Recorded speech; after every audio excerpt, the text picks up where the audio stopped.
Ron, we're live. Hey, I'm so glad. 2 weeks later. Yes, yes. This is delayed. It's never happened before. I Well, always do it once a week. yeah, And well, this is the Ides of March. We're supposed to uh, resolve all our debts, but it's also International Women's History Month. So I really want to give honor to all the women in my life and all the ancestor women that have really molded me. My mom, who taught me how to love. And there's some great women which have been in my movies that molded me as a filmmaker and director. So I'd like to honor them as well when we get into it more. But and here's a shout out to you as a woman filmmaker doing these all these dynamic things and teaching the world about smartphone video production. It's really helped me a lot. Uh, and so thank you, Jing. thank you. Thank you. It's such an honor to finally meet you. Even we're not in the same location, we can see each other rather than on Clubhouse hearing each other's voices. So yeah, you always been so supportive as the smartphone video production room and some other rooms as well. So tell us a little bit. First of all, where are you located right now? Well, right now, I just literally got back from driving across country from Colorado. A couple nights ago, we had our finally a 3-year delayed premiere for at the University of Michigan. My funders and my co-director Kelly Askew, and she's chair of the Department of Anthropology there. So they had put off the premiere literally almost 3 years to the date. So it was really great.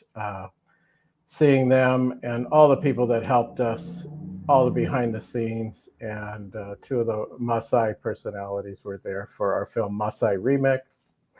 And so then we flew back to Denver, and we had driven from New Mexico up to Denver to fly into Detroit to get to Ann Arbor. Then we flew back to Denver, and then we drove straight across country to get back to California for the interview. So I'm here Wow. and I'm so happy.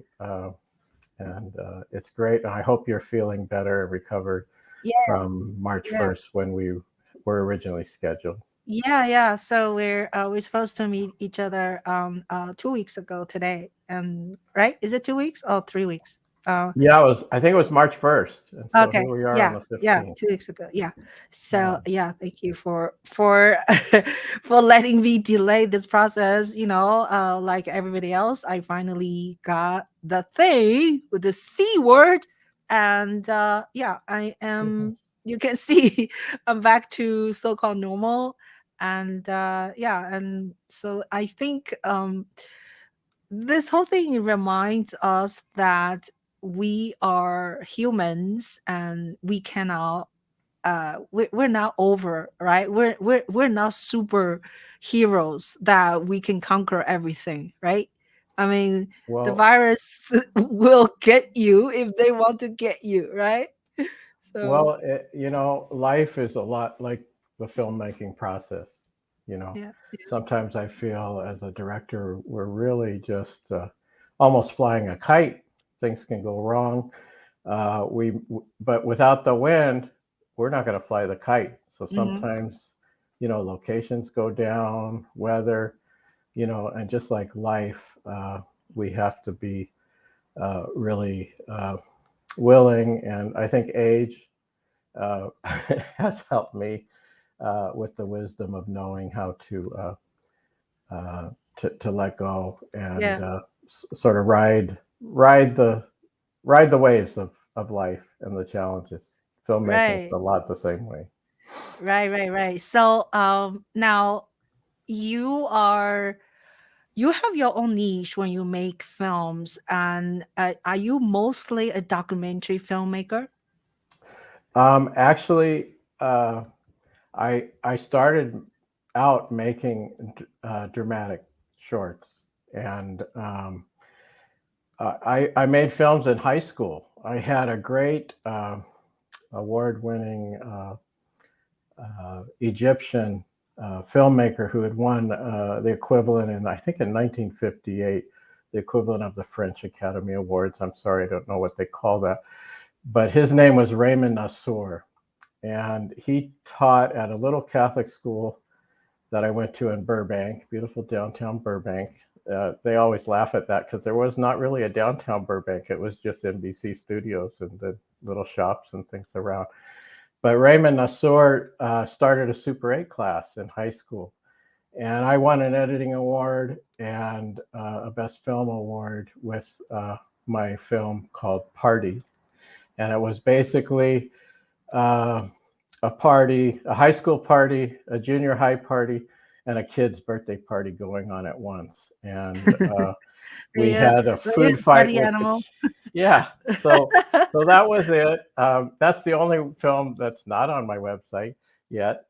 But then that same professor, when I was in college, I was sort of failing out as a biology major. The nuns kept pushing me to science, and I sort of had a photographic memory, so I could remember everything. But I got into college, I didn't know how to really learn. I didn't know how to manipulate formulas, and so to make a long story short, I ended up I didn't want to quit school, but I went on the exchange program. But the only exchange program that would take me was Kenya, the University of Nairobi.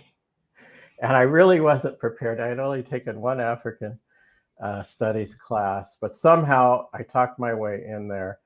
And when I got to the university, and my teacher from high school said, you got to sell your skis, got to sell your stereo, got to sell everything and get a 16 millimeter camera. So I came with film stock and a 16 millimeter Canon Scoop It camera, no sound. And he said, at least you can shoot wildlife. And when I got to the university, my best friend at the university, Imagoro Moses Jaka, said, people are a lot more interesting than animals. You're coming home with me on vacation. And so the family and my friend Imagoro, his family, if you go to my website at grisgrisfilms.net, that's Gris films, plural.net, Sharing is Unity is up there for free. And it was really, the family did the narration and sort of directed the whole film, said, you got to shoot some of this, got to shoot some of that. And, that was my first film. And it was actually sort of novel at the time. It came out when I was still at UCLA Film School. And it was started selling because it was one of the first films where African people were speaking their own narration about their own events that they were being shot on camera. So that's sort of how I got into it. And, after my year in Africa, I had this whole political, where, just conscious raising. I was sort of your all-American white kid, grew up, my dad was in the military. We're a very conservative family. And I got to the University of Nairobi, and they were on the British system, and they only wanted, you had to take only science. So I was supposed to be studying zoology. And I was trying to get a break from UC Irvine because I needed a break from science. And so Ngugi wa Thiong'o, a great East African Kenyan writer, Mir Smugo, a historian, also Taban Loliong and some other African professors dismantled the English literature department and started the African literature department. They taught English literature under the African literature department, but I said, I got to do this. So I basically lied and I said, I'm really a literature major. And they said, if you have to start, we have no proof you're a literature major, but you can start with the freshman. And the freshmen, there was 2 requirements. You had to read Wretched of the Earth by Fanon and How Europe Underdeveloped Africa by Walter Rodney. And those 2 books alone just blew up in my mind. And all the African professors were there teaching their books, their plays, their poems. and it just started to unravel the white racist supremacy upbringing I had. And so when I got home, I got thrown out of the biology department at UC Irvine. So they all, so they all, the only department that would take my credits from Nairobi, University of Nairobi, was the fine arts and drama. And so I doubled up my major. Doubled up, changed majors to drama, finished 2 years of work in 1 year, and applied to UCLA Film School. And then they said the film that I went to show to sort of get into the department, the ethnographic film department, they said, well, that's a 16 millimeter film. You can't put that together until you do your Super 8 project, until you do your TV project, your video project, then you can do that. But you're overqualified. Yeah. So what the blessing in disguise was, I was accepted in the ethnographic film department, and for 2 years I watched all these classic ethnographic films that, to me, it just made the people feel like props, and there was some outsider telling all this narration, and it's like, I didn't want to make a film like that. And so because I shot the whole film without sound, I had time. The ethnographic film department gave me this old Ewer little reel-to-reel recorder, and I sent it to my friend Imagoro, and he recorded all the sound effects for the film and recorded all the narration from his mom and himself. And he and his mom are the narrators of the film, called Sharing in his is language, Unity. in their language. They actually spoke English. Oh, okay. We later did a Swahili translation, but their ethnic language was Iteso. And so if you go on my website, you can see that film for free. It's called Sharing is Unity, in Swahili, Ushirika ni Umoja. And anyhow, that's a very long title. Yeah, but it really is about how people in the rural areas in East Africa survive through reciprocity.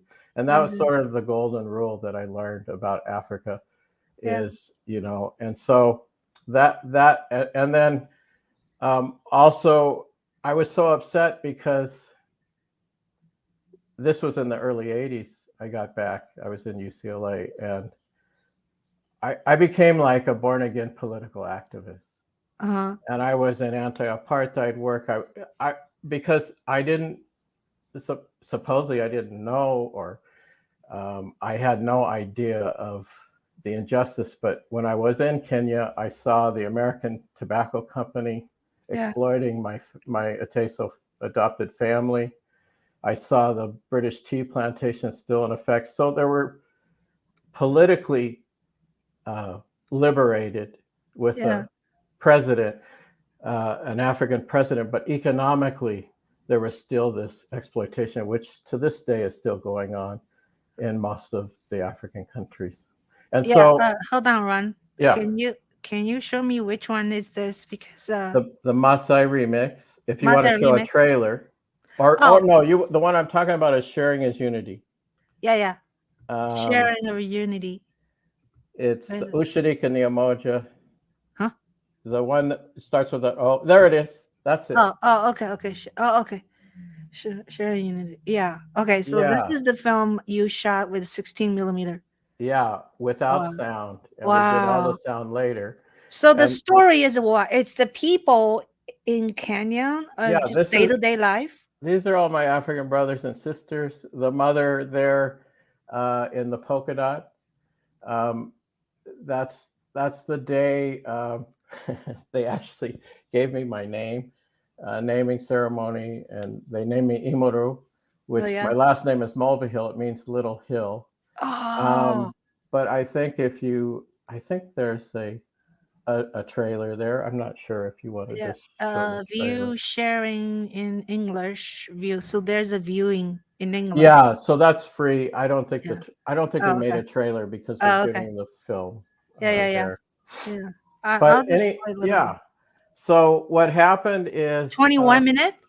yeah, it's Okay. well, and so what happened when I got home? All I ever heard about Africa is bad news, and so I sort of felt committed to sharing the good news of my experience in Africa, and Yeah. that Yeah. sort of got me into sort of a niche of doing films, co-productions with my friends and my family in Africa. How much footage you shot on 16 millimeter? Because in those days when you edit it, you're like a scissor, right? You just cut like It that. was cut and splice. Yeah. So I as a yeah, early yeah. filmmaker, I learned because film was so expensive. Yeah. I think I think the film is 21 minutes, and we probably shot 50 minutes of film. Okay. Okay. Okay. Um, and then later I did another 16 millimeter Oh, with the Tanzanian film company. I formed a relationship with the Tanzanian film that's company. awesome. But That's I may be awesome. getting too ahead, just going on and on. To the head, yeah. So anyway, yeah, people can go into the website and to see Ron's work. Now, let's talk about a little bit about your upbringing. Like all these sort of artistic things. Where was the inspiration come from? Was your parents kind of arty in any of the visual art, or is just coming from yourself? Well, my father was an Air Force photographer. So for Oh, 20 years growing up until my teenage years, we were moving from place to place. About every 2 years, we were moving. I'm one of 7 kids. I'm the third born. Um, and my father would bring us to work. My mom was pregnant a lot. I had so many siblings, and when she was in, going to have a baby or whatever, a lot of times my dad would bring us to his photography lab, and he worked in large format, I think 4x5. I can't remember the format, but big square giant negatives. And we would go and help him and hang around work. And he also, his 20th year in the Air Force, he was sort of, believed in the Vietnam War. And in 1968, 67 and 68, he went to Vietnam when I was 10. 30 years later, I went back to Vietnam with him and 4 other Army vets. And if you go to our website, there's a film we did, Recon Reunites, Vietnam Veterans Speak. And I didn't put the film together until, unfortunately, after his death. Came out in 2016. But I had all this footage, and a Marine vet that was a fellow filmmaker, Gus Ramos, directed the film with me. And for years, he kept saying, you got to put this film together. And I had all kinds of technical problems when we were in Vietnam. The first night, they said, oh, this part of Ho Chi Minh City or Saigon was still on the American system. And I blew my batteries up the first night. So the whole what do you mean? suit, How'd you do that? What do you because mean? it was 240 and these are 120 batteries. And so Oh, I had I to get a see. cigarette lighter and go to the shops and find cord so basically I shot this whole film plugged into the cigarette lighter of the car. And I Oh, thought, I don't have a car. I don't have, at UCLA, when I was there, I was going there during the tail end of the LA Rebellion. My Charles Burnett, Billy Woodbury, Julie Dash, they were all there. They were like my mentors. And we had this thing really down against talking heads. And I just felt like in my mind, the only footage I had for this film was a bunch of people talking about their experience in front of the camera. But after my dad passed away, I found all his notes. I had transferred everything. We shot, that was my first digital film. We had shot everything on a VX 1000, I think, or 100. And he had all these VHS tapes, 8 hours of footage.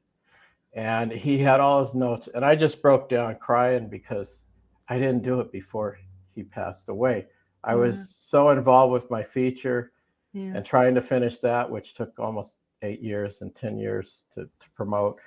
So, but we put it together. It's called, and it really, I feel Vietnam veterans never got to speak their, never told.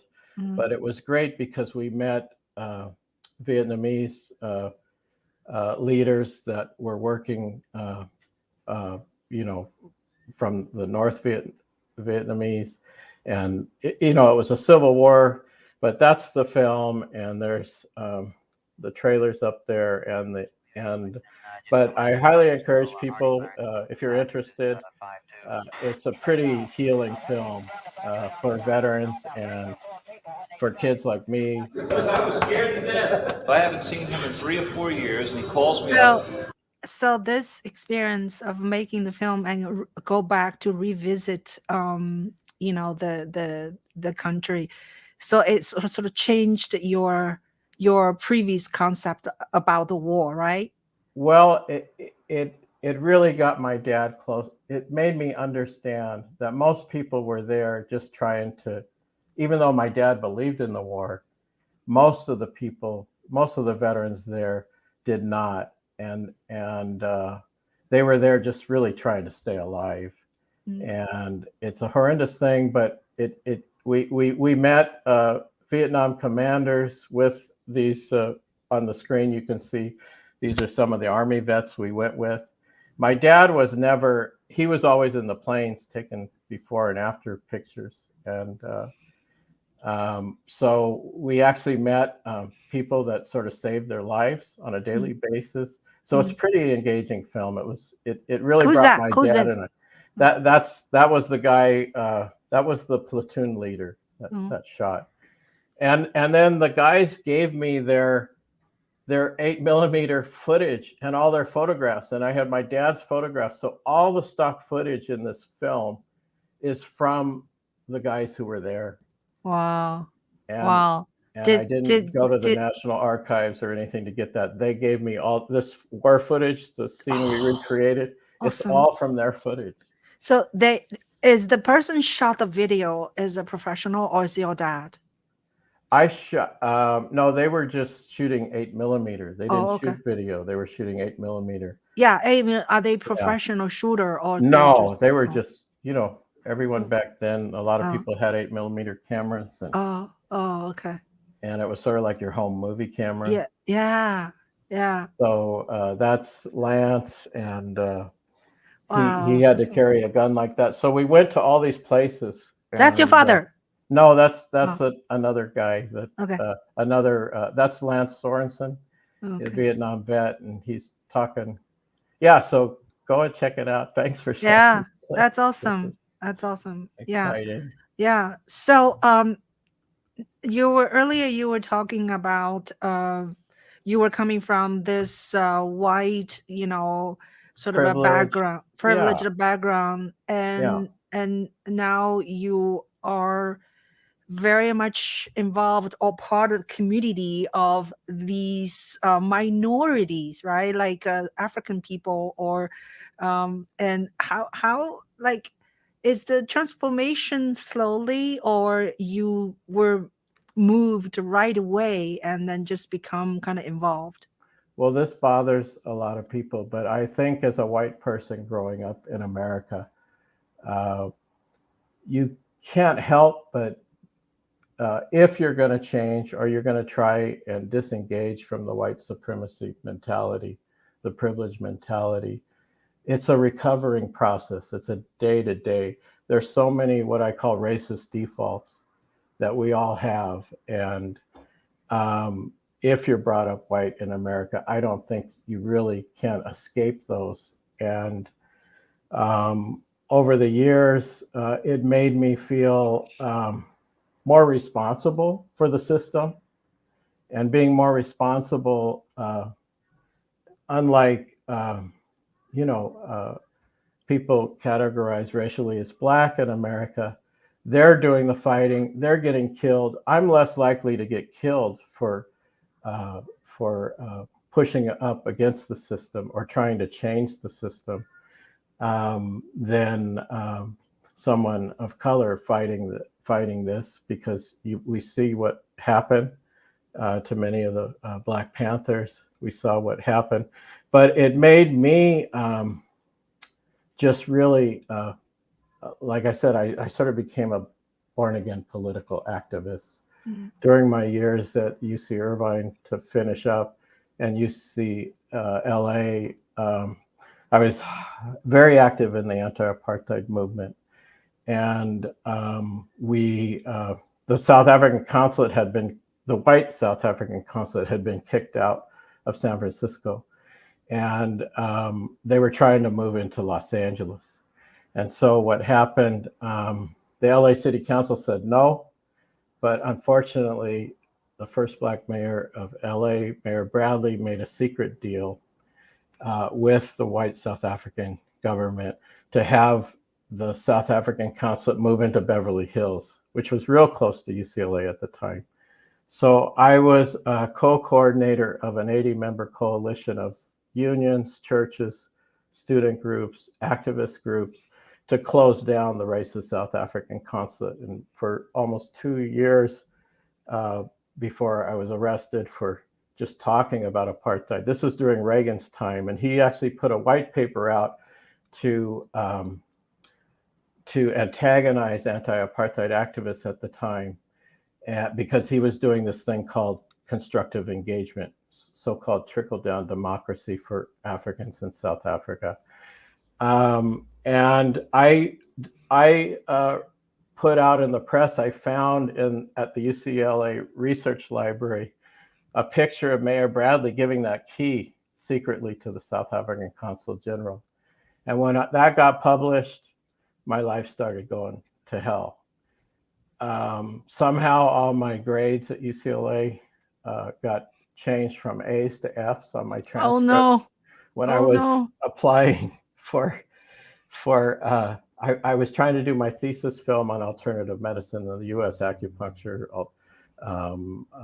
chiropractic, naturopathy, acupressure, reflexology, all these things. But I got all these letters back from Ford Foundation, all these different foundations, Guggenheim, saying, how dare you insult us by sending us your grades, all F's for your career at UCLA. So I was stuck. And then an African writer, Tanzanian writer, FM Senkoro, was visiting UCLA campus. And we just put on the African activists at the African Studies, we would put on these anti-apartheid sort of symposiums. We had Dennis Brutus, a South African poet that was in one of the cells near Mandela, who had managed to get out and as a speaker. But anyhow, he said, since you can't get funding for your film here, his friend was the production manager for the Tanzanian Film Company in Tanzania. And he suggested I get in touch with him, and they needed film stock. They had lots of currency, local currency for making films and production, but they didn't have film stock. So to make another long story short, I came from UCLA with a 16mm Eclair camera and what I thought was enough film stock to shoot a documentary on traditional medicine. And when I got there, they said, we want to do a story. We don't like this Western concept of documentaries.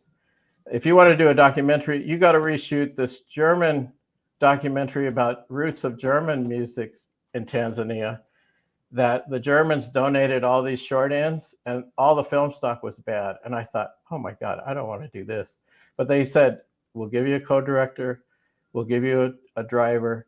You have 2 weeks to go but we suggest you do a story about traditional medicine. And we went out and met 12 different healers out in the rural areas of Tanzania. And there was one healer, his name was Simbambili, 2 lions. And when he first saw me, he said, "You're going to shoot your film here." And one of his patients had all the elements of the story that the Tanzania Film Company wanted. The conflict people currently were facing when they go to the hospital and there's no medicine there, there's no drugs because the country is so poor, didn't have the drugs at the hospital. So a lot of people, sometimes doctors themselves would say, we'll send you out to this traditional doctor. And the first president of Tanzania, who was a visionary, one of my heroes, he was bringing medical students from the university and hooking them up with healers. And so we ended up doing the story from Simbambili's village, which in Swahili means 2 lions. That's how powerful of a healer he was. He played himself in the story, but we wrote a story with my co-director Noge Nangayoma about Mariamu, who in real life, her husband had taken her to a lot of hospitals. They couldn't figure out what was wrong with her. And he dropped her off in Simbambili's village. And she was still there when I was there. And so Simbambili plays himself in this dramatic film, which has been used more like a documentary from African Studies, and the Smithsonian has it, lots of people over the years. And it went on to, it's a dramatic film, but a lot of people say it really talks a lot about traditional medicine that isn't normally talked about by anthropologists. So that's called The Marriage of Mariamu. I have a question. Yeah. When you go shoot in Africa, how do you, I mean, do you have a crew of people you shoot and you have sound person and this and that? So how technically, how do you do this production? Well, on my own documentaries, a lot I have, a camera, sound setup, maybe a sound person. But with the film I was talking about, Tanzania Film Company had talented cameramen, sound editors. They had a whole studio basically, and I brought the film stock. So they offered me a co-director position, and we shot the film called Marriage of Mariamu in Swahili, which means The Marriage of Mariamu. And that went on to win a ton of awards at FESPACO in 1985. And it stayed in the festival circuit for like 5 years. But it still was a challenge back then in the early 80s. A lot of people felt me as a white person, in a way, I'm exploiting African images or taking advantages of these. But so, and my co-director, Noge Nangayoma, died just after it won all kinds of awards at FESPACO in '85. So here was the film. Tanzania didn't have a lot of money to be promoting it, but we kept it in festivals. But when I traveled without the film spoke for itself, and it just kept going and kept going. And years later, after the first president of Tanzania, he had a system, sort of what I call African socialism. In Swahili, it's called Ujamaa. It means like family. And the West called them communists, the East called them capitalists, and he said, "Look, I'm doing the best from both worlds, and and the best from our traditions." And but eventually he stepped down. He's one of the few presidents in Africa to step down because a lot of people felt that he should be taking money from the International Monetary Fund, and he felt, the IMF at that time was really based on Brazil's problems, not Africa's problem, and he thought it would be the beginning of the end of Tanzania. So he stepped down, and the next president signed the IMF, and that became, it went from sort of African socialism, communalism to unchecked capitalism within a few years. And the Tanzania Film Company was in a way forced to shut down and sell off all its assets. But they were hoping that if we did a feature film together, which is called Maangamizi, the ancient one. Which one is the one you talked about earlier? Like you, they have equipment and you went there with your stocks? Yeah, well, that was both Rite of Mariamu and Maangamizi, the ancient one. If you go to Rite of Mariamu, that was the first co-production we did. One more down. One more down. Yeah, that one. Okay. You can see a trailer of that if you want. Oh. So this, and you know, I was mentioning, go back up a minute. See these two. This is Amandina Lihamba, the woman in the foreground of the picture. And she really she taught me everything about dramatic acting and film. And her other co-lead there is Kaduma Sinkoro. And I may be getting his name wrong. But he was the Minister of Culture. She was head of the drama department and then the lady in the background, Thekla Mjata, she was an editor and actor for the company. So all this talent came together into this short 36-minute film called The Marriage of Mariamu. And I think you can view the trailer. Yeah. So this one won many awards. It won the Journalists and Critics Award. It won the Best Short at FESPACO. It won the International Critics Award. It won quite a few awards that year. And then it continued. So this is not a documentary. This is a narrative. It's a dramatic film, but I'll tell you, African studies all around the world have used this film sort of like a documentary. Also, most of the films we've done together that are in Swahili programs around the world have been using the films. And I do, my Swahili is rusty, but I do learn Swahili by making these films with the Tanzanian Film Company and my co-directors and co-producers in Tanzania. I don't know, I guess the trailer didn't come up. Huh? I thought I'm playing it. Oh, I can't see it on the screen. Oh, I'm so sorry. It goes to Vimeo, I think. I thought I was playing it. No, the Vietnam one worked. It was actually on the page, but I think it goes to another page. Oh, so it's on your website. When I click on, I can see it, but you cannot see it. That's very strange. Well, your audience may not be able to see it then.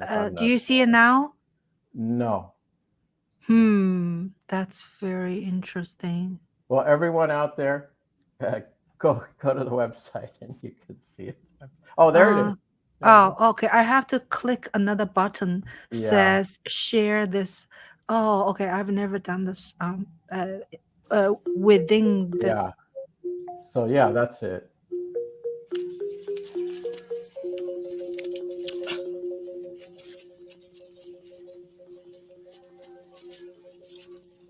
So that's Mariamu's husband dropping her off at the doctor. That's Simbambili. 2 lions.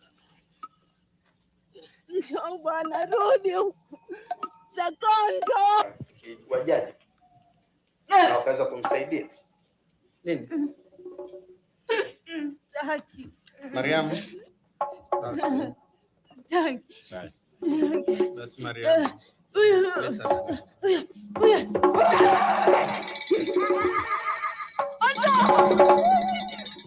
Naogopa kurudi nyuma mzee. Tujaribu wote. Tuulize hichi. Wewe huoni, lakini mimi naona. Maana tutaangalia wote kabisa.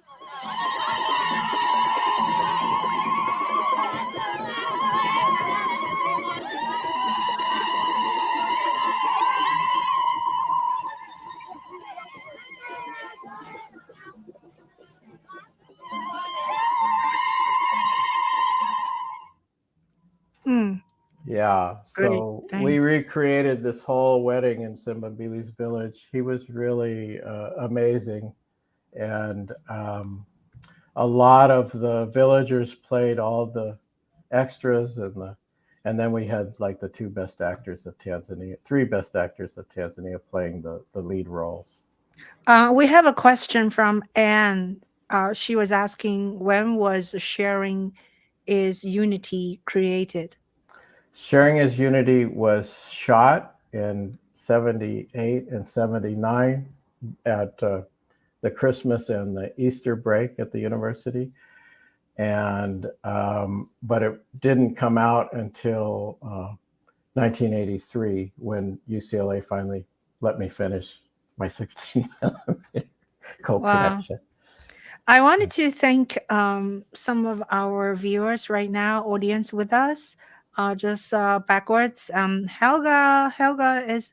Have you met Helga on Clubhouse? She's a writer, screenwriter from Amsterdam. I'm not sure. Okay. I'm not Yeah. sure. Hi, Helga. Thanks, Helga. Yes, she's so sweet. We even communicated today. And Mark, Shark FinTech, has been very supportive of Hi. my shows. By the way, my name is Ching Juhl. I do this live interview every Wednesday, except last 2 Wednesdays. I was not feeling well. And yeah, so please come back every Wednesday at 5 p.m. Eastern Time. And I want to thank Anne being with us, and who else? Let's see, Elvira from Clubhouse. Do you know Elvira? I remember the names. I know Yeah. Anne's in a lot of different clubs, Yeah, reading Elvira clubs. comes to our room a lot. Either Darren Danju's room, or also lots of social media room, and Lutamia, thank you. And Bonnie was with us. I don't know if she's still there. Bonnie Wallens. And yeah, so thank you guys for being with. And we have people being with us. We cannot see their names because sometimes people cannot make remarks. You have to have like a YouTube whatever account. You know, Okay. some people can watch, but they cannot make. Yeah. So Sharkfin said this. Let me bring you to it. I remember growing up with TV shows like Wild Kingdom, films like Born Free series, Gorillas in the Mist, all good stuff. But I love that Ron focuses on African people telling their stories. Thank you. That's true. Yeah. That's- Yeah. That, even like, what was that book? Robert Redford. And it's a famous book about the Kenyan colonial experience by a settler colonial. I'm blanking on her. But anyhow, yeah, I just hated all these films that, if they supposedly center Africa, the people are just like props or they're just off to the side. You don't get their story. So when the Tanzanian Film Company and myself decided to do Maangamizi, the ancient one, that's the full feature. That film was Tanzania's entry to the Academy Awards for Best Foreign Language in the 74th Academy Awards, like 22 years ago. A small distribution company in Tanzania is now taking it around the world.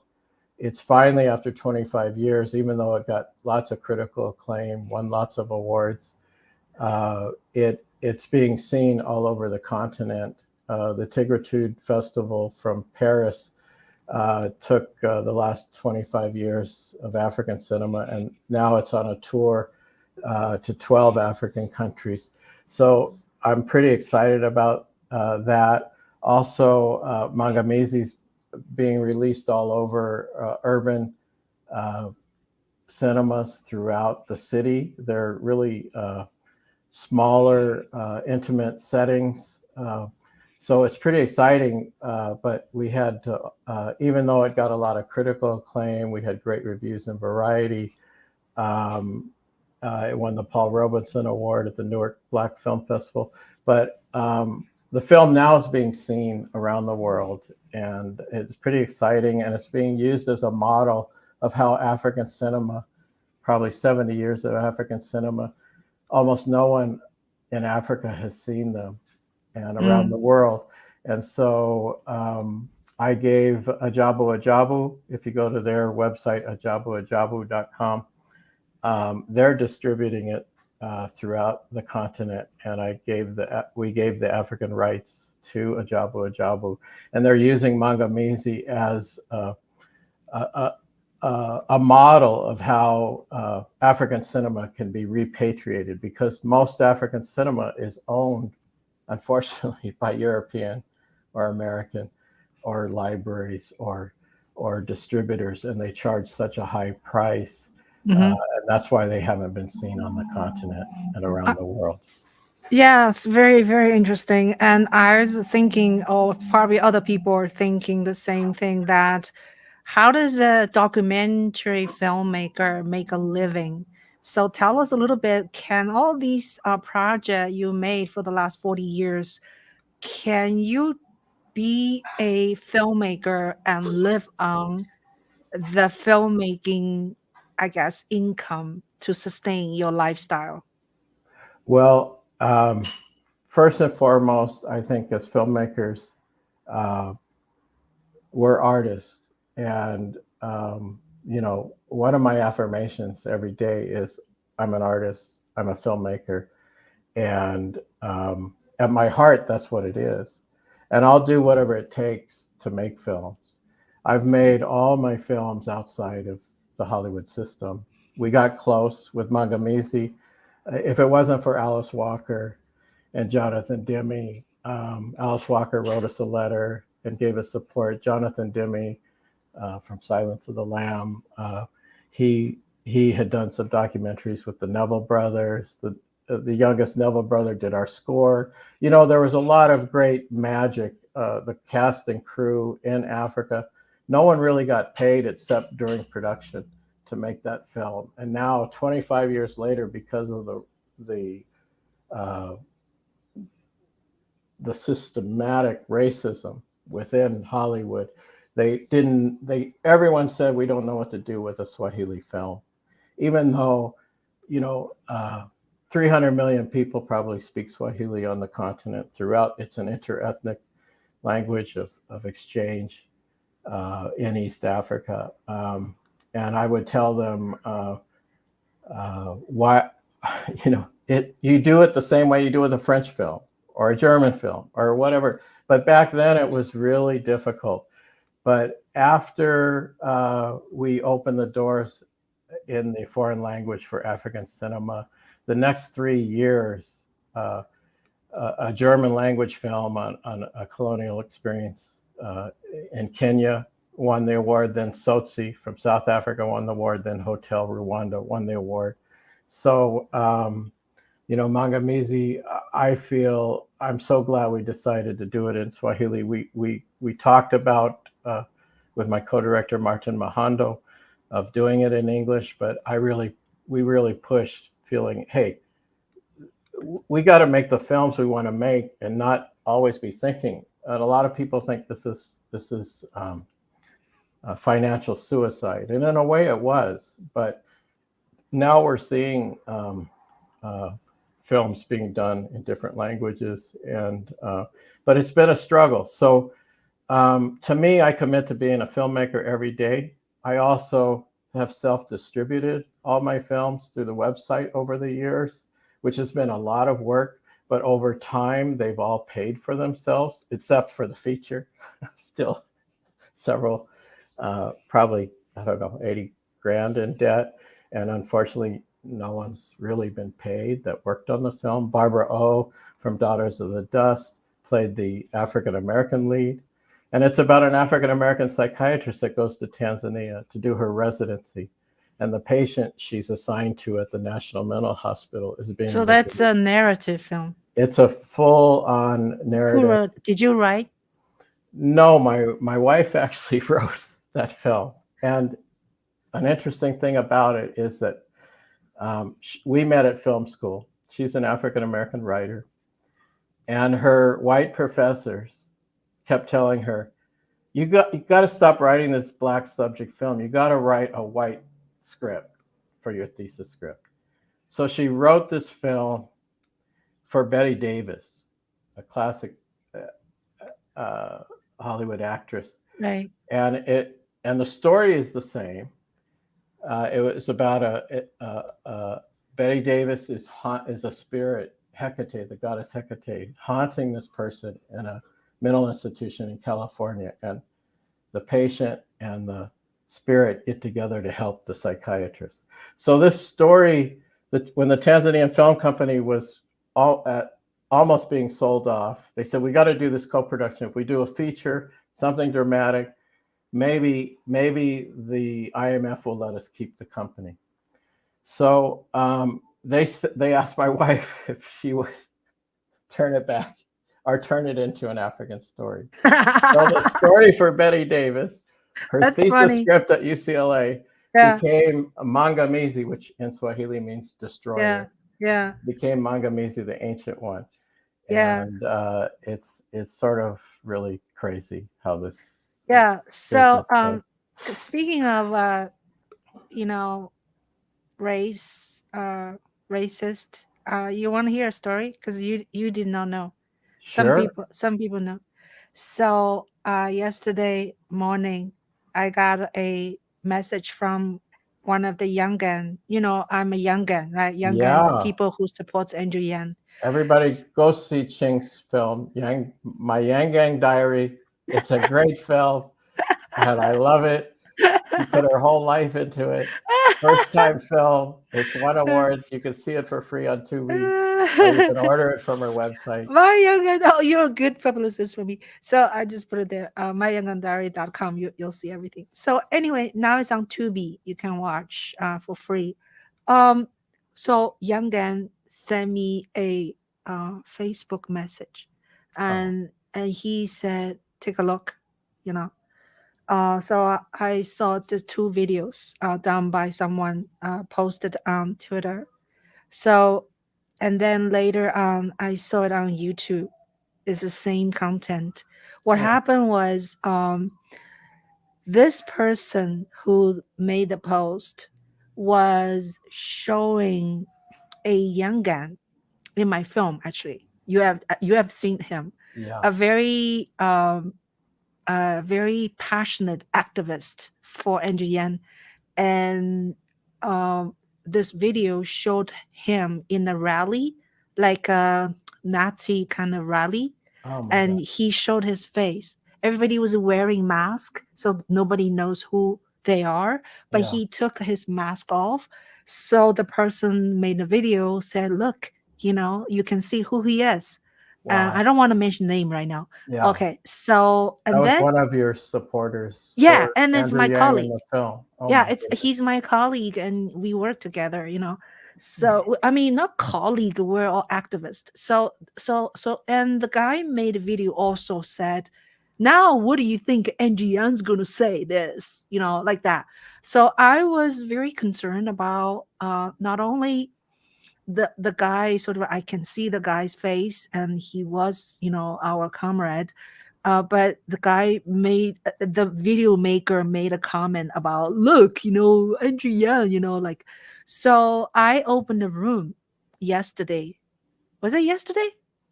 No, the night before yesterday. Sorry. I opened a room on Clubhouse, and I titled something maybe not too smart, which I'm going to tell you later. So I titled something, and then some people came. Mark came too. Sharkfin came. He's my buddy, and so we started to talk about this issue, right? And basically, just like, how could this person, be a white premises and he was an activist, or how does this relation to Andrew Yang? I don't think Andrew Yang's fault, or Andrew Yang is responsible for somebody else's changing their whatever beliefs. So anyway, guess what? In about 15 minutes, my Clubhouse account was gone. Oh, God. So I am being suspended now by Clubhouse. So possibly is because the title has a word probably shouldn't be there. You know what I mean? So anyway, yeah. Mm. So I wrote to Clubhouse twice, explained, showed them the video, showed them my Yangon diary, the section where this person was very active, like try to explain why I was so passionate about. Yeah. But Clubhouse says they stand for the suspension, and they don't tell me what I did wrong, and they don't say how long you're going to be suspended. So that's the story.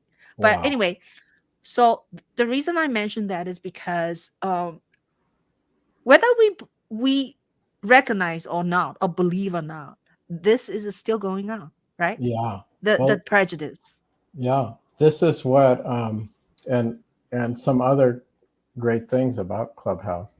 I've been able to read in the Black Jacobins reading room, Du Bois's Black Reconstruction. And you know what I learned from that is that even when white people, or the woke white people, or whatever you want to call it, this consciousness raising, can wake up, this, what Du Bois called, or what our MB in the room calls, this fraternity to whiteness. You know, Du Bois saw the Civil War and all the Africans that left the plantation and fought in the Civil War. And, you know, it was a real revolution. Even Marx talked about it. But Du Bois gave us that spin that the American dream, or the American real revolution, never happened because of this, what I call the racist default, fraternity of whiteness. People still, somehow the sickness is so stuck in us that they'll still sort of go back to this thing, because it's all about not losing the privilege of whiteness. Mm-hmm. And you know, yeah, I don't know what else I can say about it. It's just something I fight every day within my upbringing, within myself, within the community. And the only way I can see is trying to get beyond the, be active to counter the sickness and the crazy. It is, you know, like certain, you know, major leaders of the United States also has shown, you know, himself being having the white premises you know, behavior. And I think not only they want to keep the pureness of their race, right, but it's also a symbol of insecurity, because they're afraid of the other race is taking over, right? Well, that's been the sickness from way back during the just before the Civil War in our country. There's this author called Gobineau, a French author, that wrote all this madness, that all these, and even within the Catholic Church, you know, way before, back in the 1500s, 1400s, you know, saying that people that don't look like us aren't people. We can do whatever the hell we want to do. And that sickness, that kind of thing has been institutionalized. It's part of me getting in the ethnographic film program. I saw all these depictions by outsiders making these films that, in a way, you know, didn't humanize. It's sort of like, was this outsider, this white gaze and male gaze. I'll plug my friend's film, Brainwashed, Sex, Power, and Cinema, by Nina Menkes. It's a great film. Go check that out. It's out on Canopy now. This racist sickness is so institutionalized that it's not, it's internalized in people, it's internalized in institutions, it's being fought about today. People don't want to tell the truth today. They're banning books, they're banning people. Right. I mean, that's how crazy it is. So yeah, anyhow, yeah, I didn't I mean to get off on that, I but wanted it's to. a shame that happened I, to you, and I hope I know. you can get back on Clubhouse. And it Yeah. wasn't you, Yeah. it was that white person that destroyed it for Right. you. Right. I have a feeling maybe someone came into the room, maybe it's part of the thing, and then he or she reported our room, and then I just disappeared. The room was still there, so I jumped in with a Mark, with my another account. So we continue talk, and it's recorded, but then now we cannot hear the replay. But I wanted to thank some people join us now. Maasai, M-A-S, looks like he may be your friend or she.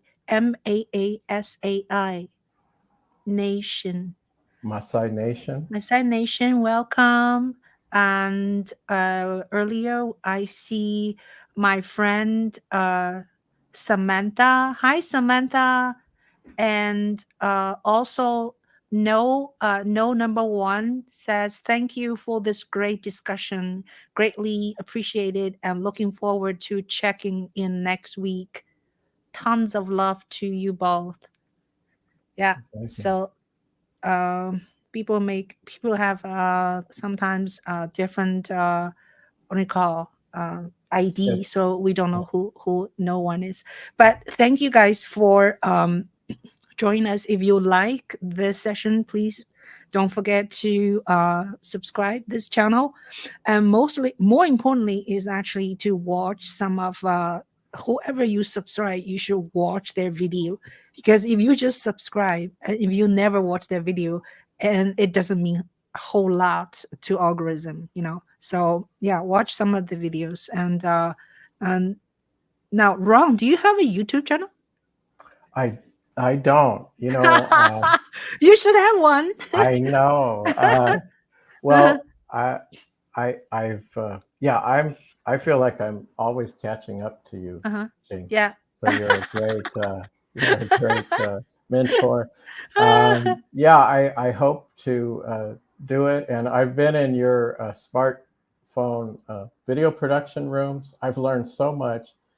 And I'm actually shooting. Yes, I want to ask. Latest film on my self-sufficient house I'm building. The first one is out of shipping containers, oh my God, insulated with wool, and totally.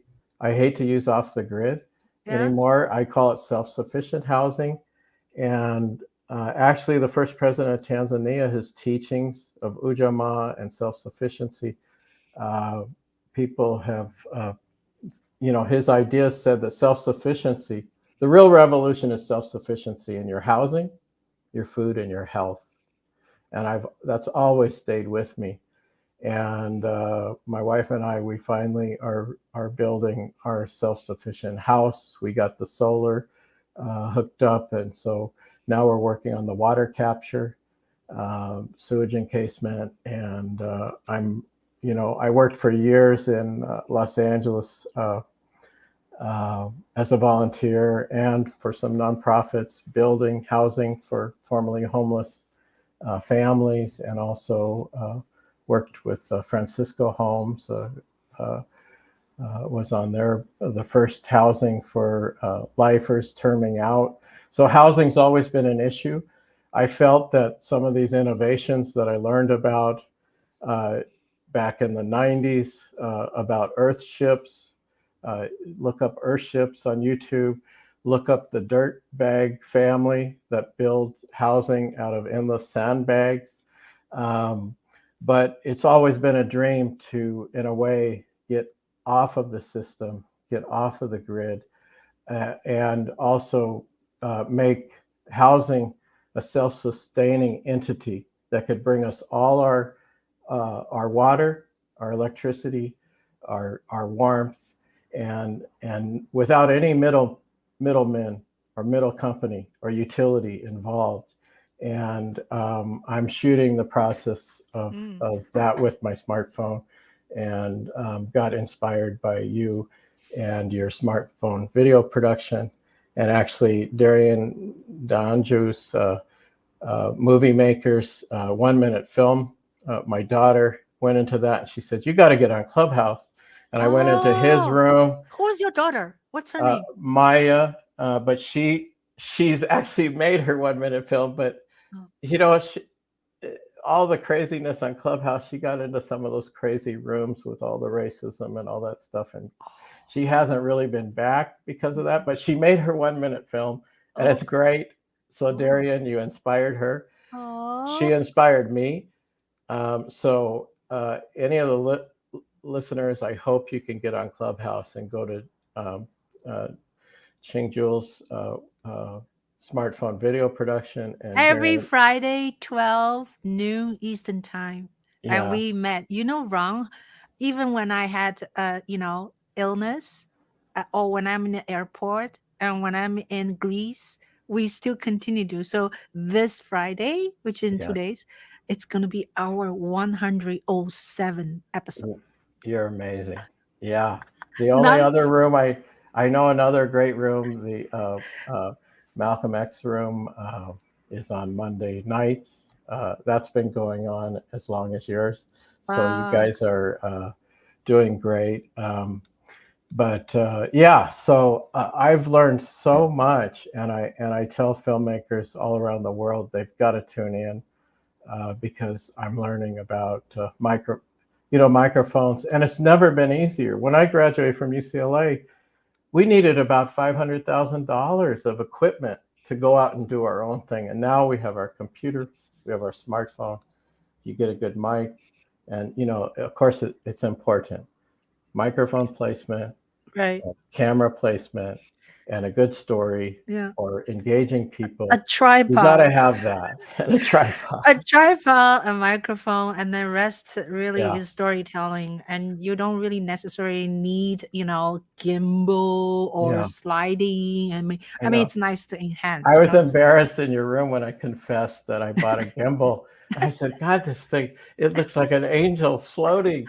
And all my films, I've had cameras, and I always use my tripod, but if I want to move around, I just close the legs and it becomes just a pod. Yeah. And it can monopod. Move around. Yeah, it can move around, and you can get that same steady cam feel. Yeah.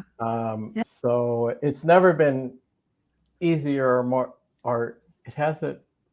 The equipment hasn't been so democratized as it is now. So if you want to make films, get into those two rooms and start making them. Yeah, I don't know if you remember any shots I did in my Younger Diary. Any shots, I didn't use a gimbal. If a side by side I interview someone, I just walk, I hold my camera really steady, and I get away with all these shots just handheld. Well, moving hand. Yeah. You know what I loved about your film is, I talked about talking heads. Everything to now with reality TV is like talking. Put a camera and someone talks it, just throws at you sort of. And to me, it was like the secret to documentary and or dramatic fiction is the interaction of people. And I love how you would set up, and you had a lot of people talking throughout your whole film, but you had them interacting with each other. And even when, this isn't really a spoiler alert, but you were at a dinner and you invited some people that didn't have a place to stay or something to the dinner, and they became a part of the conversation. And the interaction between you and the group of people, that's what makes a film a film. Oh, it's interaction. Oh, thank you. We went to diner. The diner scene. That person I talk about is paying. He invited these two homeless person. They said they haven't eaten, so they came, and then we said, "Come in, join us." So two homeless person sat next to that guy. Okay, and then that guy said, "I'll pay for it." So he actually paid for this African American guy's dinner. Yeah. So figure that out. But you treated him like a person. Yes. He wasn't a homeless. Yes. He was a person. Yeah. And that comes out. And he's black. You know what I mean? Yeah. Black. No, I emphasize is because the person invited him now is the white. Oh my God. Now you remember the person. Mm. White is what do you call that? So disappointing. I know. That's why. So it's interesting you mentioned that scene, but thank you. Yeah. Yeah, you guys go check it out on some Tubi. It's free, So yeah, okay. So we're kind of in the end of our interview. And so I'll ask you, Ron, do you have a last word? Would you like me to do like a rapid fire with you? Sure. I don't know how Okay. well I'll do. Yes, you will. You have to only answer like a really short, okay? Okay. So I ask one question and then you all our friends there, do you have any questions for Ron? So okay. So how about we do a rapid fire and then you do a last word at last, okay? So all right, rapid fire. Let's see if I have I think you may know my style. Favorite color? Blue. Did you watch Oscar? No, I was premiering my movie. You're terrible. Any documentary in the last 5 years you would recommend other than your own film? Yeah, there's a film. Gosh, I wish I could. I'm blanking on the name, but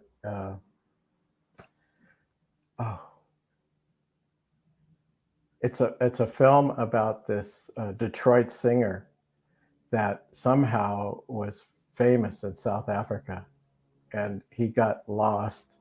I got to look that film up.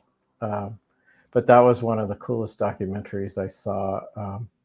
Someone went back and found him, and he went on tour again, and God,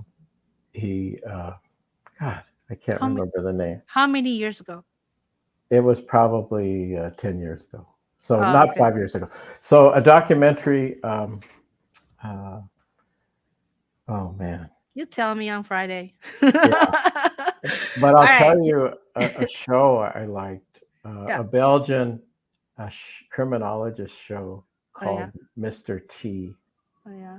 And he's a schizophrenic criminologist teaching at a university, and the police always use him. But it really brings out mental illness in such a unique and beautiful way. So I'll talk to you. Let me know. Okay. So now you're building your own sustainable, self-sustaining house. Are you a vegetarian? I used to be. That's a very personal question.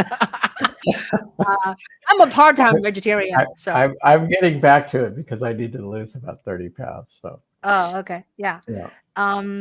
If I would take you right now to a happy hour, which right now is kind of happy hour time, and what would you order? What would you order? What would you let me to buy for you? Probably a margarita on the rocks with salt. Oh, that but I don't drink too much. Oh, okay. That sounds yummy. Yeah. So, any book you would recommend in the last a year or two you read, you think we should read? I think everyone in America and around the world, and this is my friend MB on Clubhouse, is Du Bois' Black Reconstruction. It will give you such an insight of why America is still the way it is. So I highly recommend that. And you might even find it on replays in Clubhouse. Okay, wonderful. Oh yeah, no one says Searching for Sugar Man is the name of That's it. Thank you so much. No one. Hi, no one. That's a funny name. It's almost like a no one, not a one person, but it's no one. Yeah. So yeah, Shakman says something about gimbal. I just type in. And let's see what else. What about the most challenge things in your making documentary? Name two. Money has been the most challenging, and perseverance. But what's always got me through, most of my films have taken 5 to 8 years each to make. There's 9 on my website now, but that counts like 40 years. And it really is persistence and perseverance. So when you and also I really highly encourage people to look at your assets. People are your assets. Other people, maybe in the academic world, are studying things you're interested in. So they may have funding, they may have equipment. And really, the way I've continued to make the last 3 films has been because of my colleague at the University of Michigan, Kelly Askew, and we've been able to use the grants and the editing equipment and the camera equipment and things like that. So that's another way for funding. And don't let Hollywood. Everybody is dreaming of Hollywood, but you could still make films outside of the system. Mhm. Yeah, that's totally true. So it's a remarkable the movie you make. It takes 5 or longer to make. So it takes a lot of discipline, and also you really have to believe the topic, right? Because it takes that long. It is not it's not like you want to make money, then you make the documentary, right? Yeah, well, making a living, it's you can have an A job and a B job, and filmmaking's my life, my passion, my happiness. Um, but after making my feature, it was literally 10 years of obsessive sort of thing, and it's like, I don't know whether I can do that again. But I've put out to the universe that I am a filmmaker. I affirm that every day. And, there's other ways to do it. It may not bring all the money that you want, but one thing that's helped me is when I've envisioned a film, what keeps me going, even though those years, instead of being in the consciousness of I'm not there yet, I imagine the premiere, like the premiere you had, Ching, the premiere that I will have in the future. I imagine those images, and because I've made several films, it's been so great to share something that's been in my mind, and then hundreds or thousands or people all over the world are seeing that. And so I always imagine, how would I feel when I'm there, when I've done it, instead of I'm not there yet. I'm not there yet. And having I'm not there yet consciousness, it's like a negative affirmation. I'm creating a state of not being there. So I just keep saying, I'm there, and Yeah. imagine for a few minutes the audience asking questions and these sort of things, and seeing it on the big screen. And so that's what helps. That's a little trick that helps me. Yeah, that's wonderful. That's wonderful. Yeah, so it's very inspiring what you said, and you have this vision, and you keep telling yourself. And I think when someone can make a film or 2 or 3, it is a testimony of that person or team can start something and finish. That's what is remarkable about it, right? So one needs to finish Yeah. what you plan to do. Well, also you can't do it alone. Film is like an orchestra. You have all that talent, and and trusting that talent and bringing in other people I had a producer at UCLA, his class, Peter Guber, he's a famous producer. And he used to say, you got to get everyone to share your vision. And you know what I found out? No one's going to share exactly your vision. But what they might do, they might intersect your vision. So when I wanted to make the feature, it was like my cameraman had shot in 16 and his goal was to shoot in 35. So I heard that and I said, well, maybe you'll want to shoot my film. I don't got a lot of money to pay you. But so all these different people, you can find your personal assets that they're not necessarily going to share your vision or share your dream, but your dream may intersect with a piece of their dream. And you build this intersection all the way up into like this full orchestra. And then you're going with the whole talent of everybody. And it's not just your own ego thing.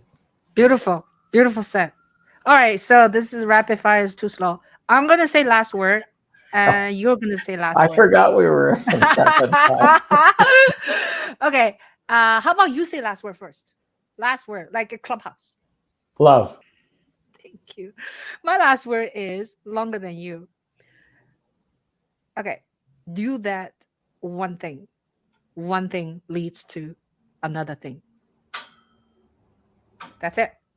All right. So everybody, thank you so much for watching us. And thank you so much, Ron, to be much with gratitude. And thank you, everyone who will see Yeah. this in the future. Yeah. And thank you for being you. And yeah. So for those of thanks you, for having me. if some of your friends missed our live, they can just watch this replay on my YouTube channel, Juhl Media. Okay. Great. So I'll see you very soon on Clubhouse. Hopefully my suspension will be released soon. Yeah, Okay. we have to do something about that. Yeah, I know. Let me know Thank how you. I can help. Okay. Thank All you, right. Ron. Bye. Bye-bye. You can click leave studio. All right. Thanks Yeah. so much. Bye. Everybody, thank you. Thank you very, very much for being with us. See you guys soon. Bye. Check my videos, okay, when you get a chance. Thank you.